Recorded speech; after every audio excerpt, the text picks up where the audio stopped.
Hey, what's going on with you guys? Thank you for tapping in with me again today. And if you're new to the channel, I'm Cleveland. So I'm feeling a little down, guys. That's why I haven't put out a video in the last few days, but you know, the show must go on. So I'm putting out this video for you. So my energy level may be a little low. But anyway, so today we're going to talk about this 225 gallon saltwater aquarium right here on the side of me. This is home to all of my predator fish. If you're new to the channel, you've seen this tank evolve from 150 gallon to this 225 gallon right here, guys. So we've had some changes going on. In a very sad video a couple videos ago, you see that we lost our Stars and Stripes puffer, the mascot of the channel, Hollywood.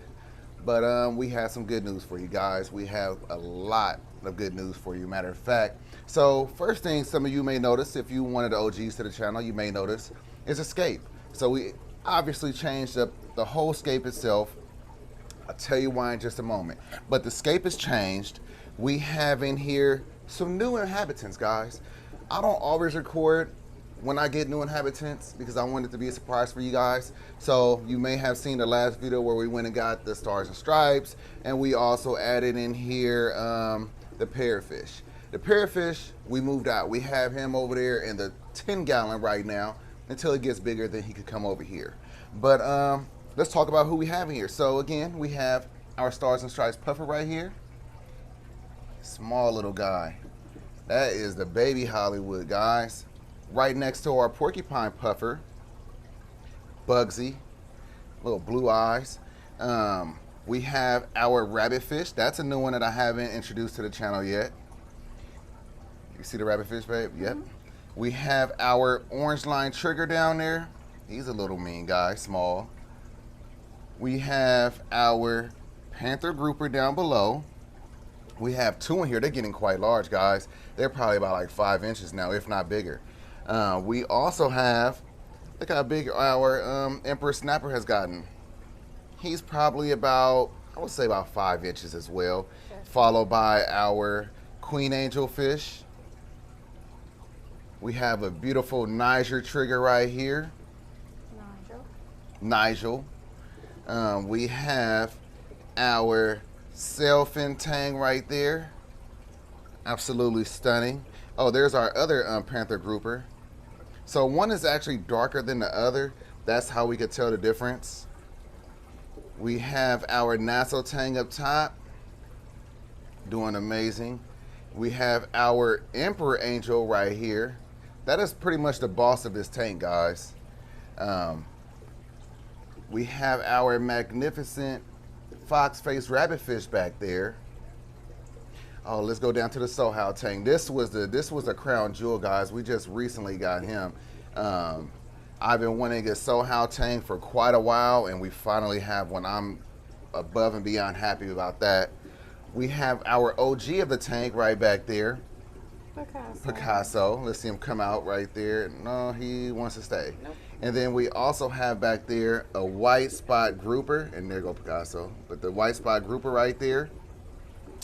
We have our clown trigger right there tucked away. He's growing so fast.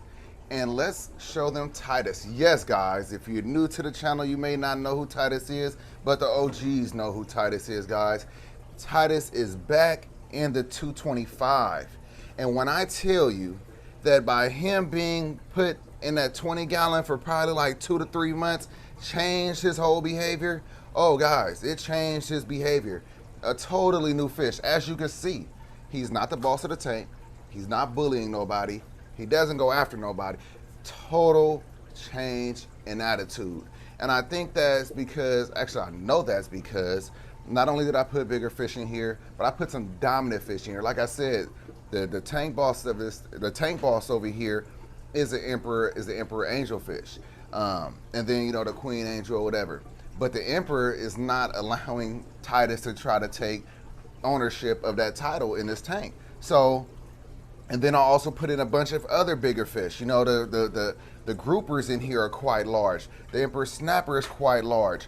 So he can't come back into this tank after 3 months of not having any space established and come and just start smashing and doing what he was doing before.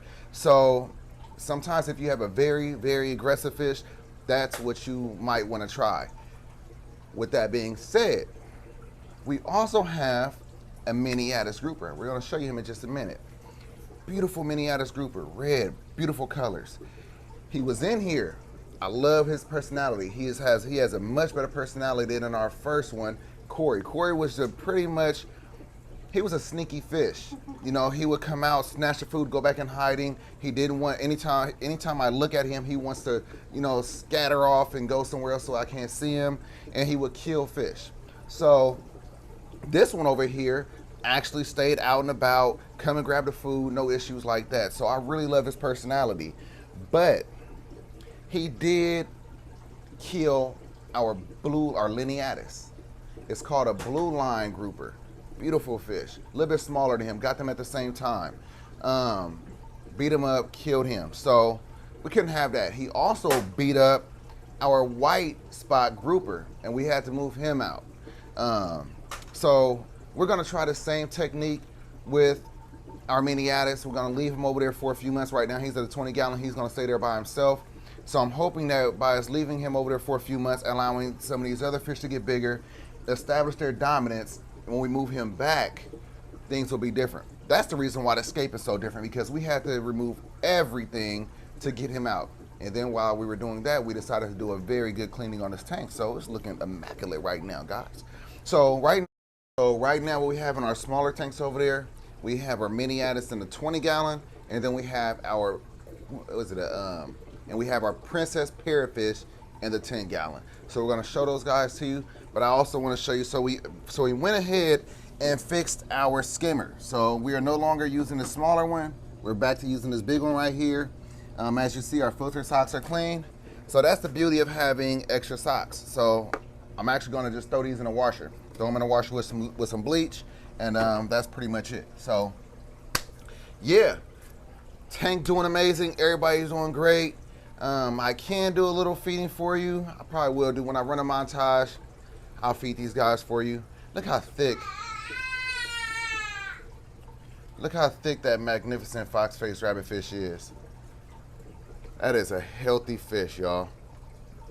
A really healthy fish. So let's go over there and take a look at the Miniatus and our Princess Parrotfish. The Princess Parrot is a little shy. There's a Princess Parrotfish right here. You remember seeing that one. The colors aren't, yeah, we need to fix that. There we go. Because the colors on that fish is really nice. So pretty. Mm-hmm. Such a beautiful fish. Cannot wait to see this fish grow up. All right, so that's this, and then also you can show them the escape a little bit. Cool little escape for her. Not just a full view, baby, back up. Yeah. Yeah, cool little escape for her though. She's gonna stay in there by herself, and then our Miniatus, I see him up top. Oh yeah, I can't see him. You gotta come at this angle. He is definitely hiding out.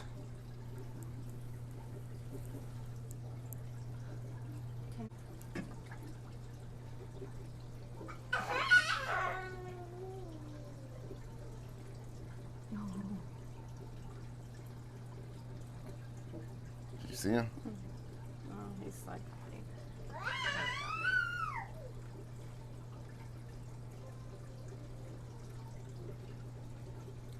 Come on. A glimpse of him. He wants me to move some stuff around. All right, guys, there we go. Look at him. Okay. You got him for just a little bit. There you go. They got to see him. Oh. There we go. Like I told you, beautiful colors. And his personality changed tremendously once we put him over here.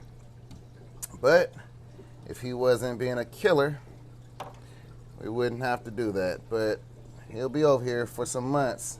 He's gonna get used to his new little home. And matter of fact, Titus was like that for a while too, and then he got used to it. He accepted it, he liked it, and now he's back in the big tank where he actually belongs. So let's wrap this video up. So I showed you our smaller tanks over there. We've talked about the Inhabitants that is 225, but we missed our crown jewels of this tank too, our eels. We have the yellowhead eel right here, that is Bart. Bart has he has a couple of bodies up under his belt, unfortunately. And come take a look at, we got Tess over here, the Tesselata eel. Oh. There we go. We got Tess the Tesselata eel. And then we have Zeal right there, which is our zebra moray eel. Can't find his head, but his head is there too. But yeah, guys, so this tank is doing amazing. If you have any questions about this tank, feel free to drop them down in the comment section. And let me say this before I receive comments on it's overstocked, things like that. These fish are small right now, and they're going into a very, very large plywood aquarium that I plan on building once we get out of here. So before this tank started looking like, you know, it's overstocked, they'll be moved out, and then we'll probably have just some other fish in here. Maybe we'll turn this into a big reef tank, who knows. But yeah, so don't worry, this is not the forever home at all. And that's something that most of you should probably start keeping in mind before you drop some comments on some of these videos, because you never know what the plans are for the fish that someone is housing. So unless you know, unless you ask questions, try not to assume, guys, because you may come off like a dick. So anyway, with that being said, we're going to run a montage for you. We're going to go ahead and do a feeding for you. And then we'll end this video. I'll show you the pellets, because I'm not going to feed them the pellets. I already fed them that. So usually what I do is Ocean's Nutrition right here, Formula 2 pellets. This is not a sponsored video, but this is what I like to feed my saltwater fish. They love it. Whether it's the flakes that I feed on the 37 gallon, or whether it's the pellets that I feed for these guys right here. See, look at them. See, so I had to order these large ones off Amazon, because I cannot find the large ones in any stores. They have the small, and then they have the mediums. The mediums are actually what these guys need because they have small mouths. So the feeding is totally different when I drop these in here. I will actually show you once I get the medium ones and show you how crazy they go for them. But they take a bit of a time. They take a little bit of time to eat these, because it has to get soft, and then then it breaks up, and then they can finally consume it. But nonetheless, they love these pellets. And then I also have the mixture that I make and I feed them. I also feed them shrimp, and I also feed them tilapia. So yeah, let's go ahead and just jump right into the montage feeding, and then I'll wrap it on up. But before we go do that, let's go ahead and wrap up this portion of it. So guys, I really appreciate you stopping by. Thank you for your patience, because I know the videos haven't been coming the way they're supposed to come. It is what it is, things happen. But I appreciate you guys. Thank you for supporting me. Thank you for supporting our channel. It really helps our family. We really appreciate you guys. We really, really, really appreciate you guys. Don't ever think that we don't. Follow me on Instagram at The Fish Corner. Follow my Facebook page, The Fish Corner. Follow me over there on TikTok, The Fish Corner. And don't forget to like, comment, subscribe, hit the notification bell. Share the videos. Make sure you drop them comments down below if you have any questions. And until next time, guys, peace.